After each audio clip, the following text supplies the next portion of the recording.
Okay, so you know how sometimes you walk into a movie and you're like, What's going on?" Like, you missed the first half hour. Exactly. And everyone's talking about this Project 2025 thing, but nobody seems to know like what it actually It's is. definitely been in the news everywhere you look. Yeah, so Yeah. you know us, we gotta dive in deep. We got articles, polls, the whole shebang here. Let's unpack it. Yeah, we gotta figure out what it says, why people seem to hate it, and what it means with the election coming up. Ready to dive in? Absolutely. Let's do it. Okay, so Project 2025. Imagine like a playbook, not the official plan, but like a wish list from some folks who really want to see some changes, if you know what I mean. It's a blueprint Yeah. for a potential second Trump term, is what everyone's saying. Mm. Full of ideas, mostly from these conservative think tanks, the Heritage Foundation especially. And by ideas, we're talking. Well, there's this idea of making the executive branch way stronger. Like maybe even getting rid of federal workers if they're disloyal. Whoa, hold on. Disloyal. How would they even? That's what everyone's saying. It's a little vague, and people are worried about, what that could mean. Yeah, not exactly reassuring. Right. And then you've got restricting LGBTQ rights, more limits on abortion. It's a lot. This isn't just like tweaking things, this is major overhaul territory, Exactly. which might explain why it's not exactly winning any popularity contests. You can say that again.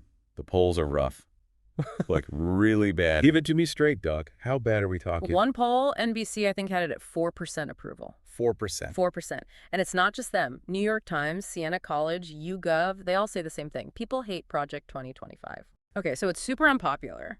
But is this like a regular bad idea unpopular, or are we talking new Coke levels of rejection here? Think less popular than socialism. Less popular than Putin a decade ago. Whoa, okay, you've got my attention. Less popular than Putin. Wow, that's gotta hurt. Is it like the stuff they're proposing, or is there something more going on? I think it goes deeper than just disagreeing with the ideas. It's like this plan is hitting a nerve. People are worried about the government getting too much power and what that could mean for democracy.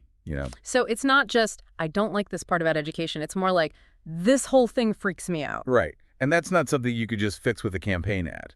Which makes you wonder, how's this playing out in the election? Having your plan be this unpopular can't be good, right? You'd think so. And Kamala's team is definitely using it against him. They're connecting Trump to Project 2025 every chance they get, bringing up all the controversial stuff. Smart move. Definitely. But then you've got Trump's team trying to pretend it doesn't exist.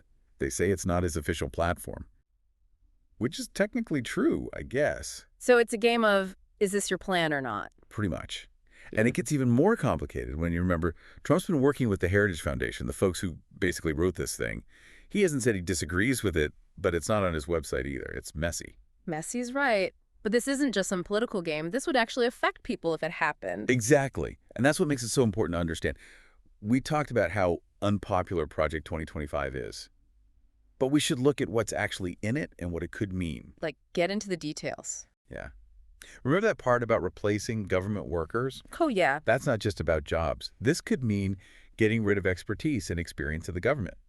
Project 2025 wants to make the bureaucracy more political, so people are worried about things like competence and even corruption. Imagine if getting a government job depended on your political party and not your skills. Okay. Yeah, now we're getting into scary movie territory. Right. And then there's the stuff about LGBTQ rights and abortion. These aren't just political talking points. This would have a real impact on people's lives, their health, their basic rights. And the polls show most Americans don't want this. It's like they wrote this plan in a vacuum, completely ignoring what people actually want. Exactly. Yeah. And it shows a big problem in politics today.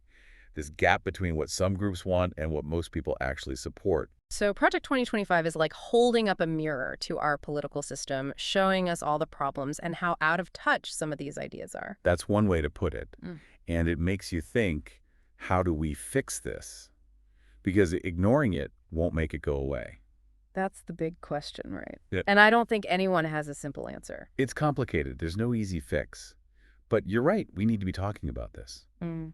and trying to understand each other even when we disagree. It's not black and white. There's a lot of gray areas in politics. Yeah, and that's why we have to look deeper than just the slogans and sound bites and really try to understand what's going on. Absolutely. So as we wrap up this deep dive into Project 2025, is there anything you've been thinking about that we didn't get to? Something our listeners can chew on?